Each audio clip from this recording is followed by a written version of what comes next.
Hello and welcome to Prime Property, your weekly real estate reckoner. I'm Nantara Rai and this is what we have on the show today. Bombay-based Lodha Developers lands in London in style. It'll buy the iconic Macdonald House in Mayfair's Grovesnor Square for over 3,000 crore rupees, plans to convert the 6-story building into super luxury condos. Is the Bombay real estate market a bubble waiting to burst? Knight Frank says unsold inventories are at an alarmingly high rate of 44%. We get 99acres.com to answer all viewer queries on Property Doctor. Grovesnor Square in London's Mayfair is one of the world's most expensive and coveted addresses. And Bombay-based Lodha Developers is going to own a part of it. The company has exchanged contracts to buy up the Canadian High Commission's prestigious Macdonald House for over 3,000 crore rupees or nearly 320 million pounds. Manasvi Gilani finds out what Lodhas plan to do with this 6-story Mayfair mansion that's even played host to the Queen of England.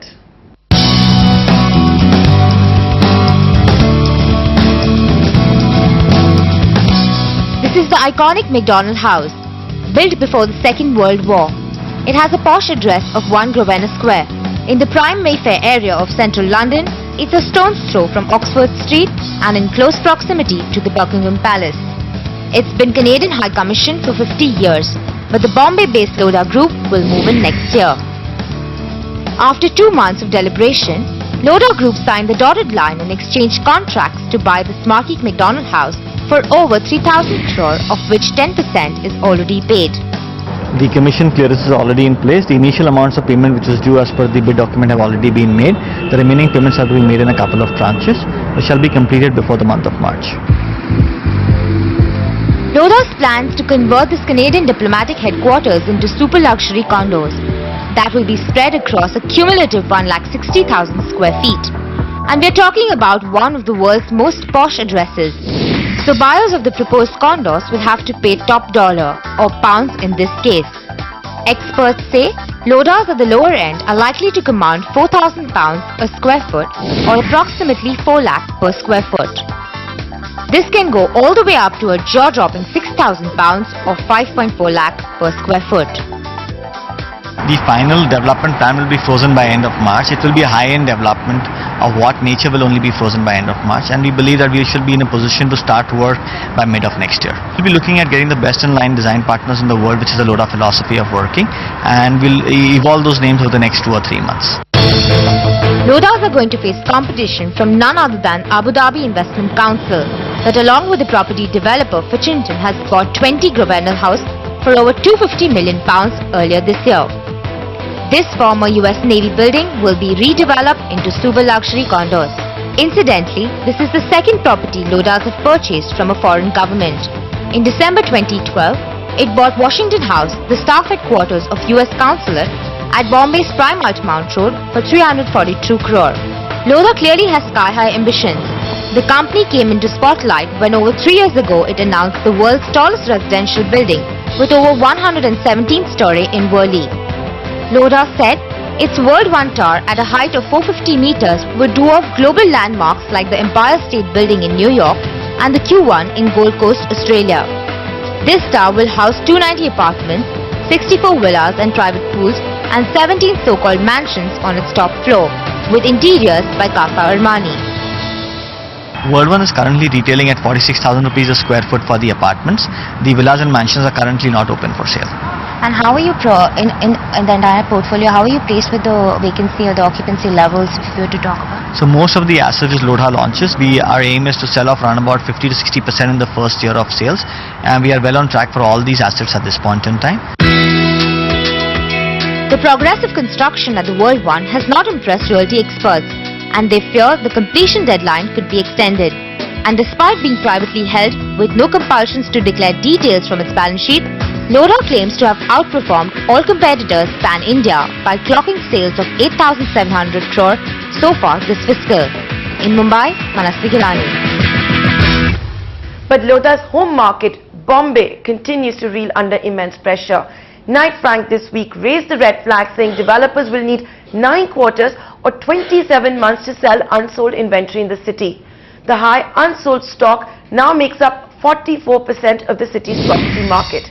Compare this to the Delhi NCR market, where unsold inventory share is at 26%. Knight Frank also observes in its latest report that new launches in Bombay has fallen by 40% from the boom period of 2010. So is Bombay's property market set to crash? Is this a bubble waiting to burst? The Bombay residential market is seeing an approximate 28% reduction this year in terms of the launches and 26% reduction in the terms of absorption, which really shows that there is a substantial amount of stress in the Mumbai market. So shouldn't buyers then hold on to buying properties in Bombay? Given what you're saying, it makes absolute sense for prices to actually fall considerably in the city.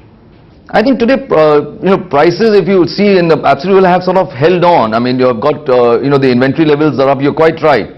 But as you know, the only thing is that you can't time the market. Today, buyers must understand that, you've got a certain amount of propensity to pay, a certain amount of affordability. It is a buyer's market today in terms of choices. And I think if you can get something in your price range, I think this is as good as a time as any.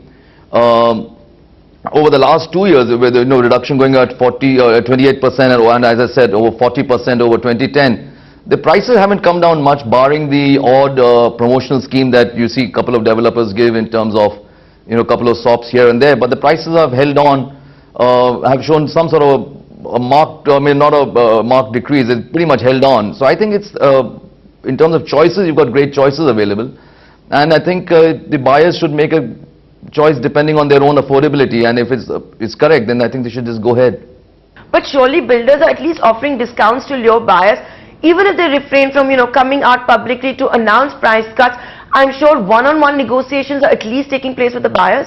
I don't think, that's apart from, as I said, if you want to negotiate a bit on, whether it's a floor rise or a car park here, there, or depending on the amount you're paying upfront, I don't think at this point of time too many of these discounts have been noticed in the market. And I think to a large extent, as I said, I think prices have pretty much remained static over the last 2 years, if not a decrease of not more than 5%. So I think prices have held on, but at the same time they've held on, but the inventory levels have also escalated. In fact, inventory levels of unsold stock today in Bombay is at a staggering high of 44% as compared to 25-26% in the NCR market, while the under construction units in NCR is double that of Mumbai.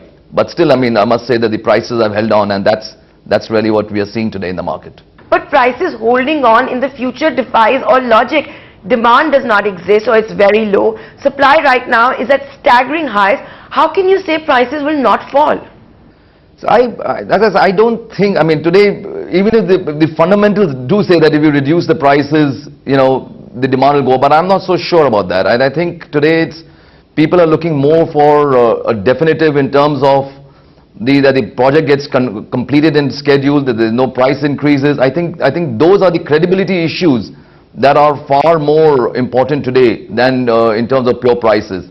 And I think those properties which have completeness in terms of all the information, transparency, and developers have the reputation of developing and getting the projects out in time, show far better ranges of success in terms of the inventory levels lower than the others.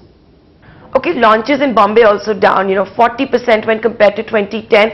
But the few launches or the launches that are taking place, where exactly in Bombay, which micro markets are seeing plenty of traction? 75% of the market in terms of new launches are taking place in the sub 75 to 1 crore market. And that's really in the peripheral suburbs of, Thane, Kalwa, Dombivli, that side, where at the sub 1 crore market, the majority of the launches are happening at that side. For this quarter, this time, the amount of share that these launches in central Bombay also went up substantially. But that was because of a couple of the large launches that took place in terms of timing. But as I said, 75% of the launches are on the sub 1 crore market or 1.5 crore market, which includes Navi Mumbai and on the other side. And that also sort of coincides with the amount of the ITES office and commercial block in those areas, in those regions, as well as the amount of infrastructure development that's happening there. With the proposed new airport coming in there in the future, again, that will give a further fillip to those localities and those areas. So are builders reducing ticket sizes of apartments so, as to lower the final ticket price and maybe bring buyers back into the market? No, I think the ticket sizes, I think you're right, the ticket sizes are down, but the price per square foot has remained constant. So I think it's the absorption of spaces at that market, as I said in Bombay, which is the sub 1.5 crore market, I think is where the major attraction is happening today. And I'm sure rental yields are also down considering capital values in Bombay are under pressure. So, how should investors factor that in? Rental yields in India are pretty much, I think, one of the lowest in the world. I mean, today rental yields in Delhi are at close to 2%. Rental yields in Mumbai are at 3.5%. And if you compare this with even if your FD rates are 8.5, rental yields are substantially low. So people, I don't think will invest for rental yields. That is still substantially low. Well, maybe developers would see some relief if they cut prices. On that note, we're going to slip into a short break. On the other side, we get 99 acres to answer viewer queries. You can send us yours at primeproperty@network18online.com. Stay tuned.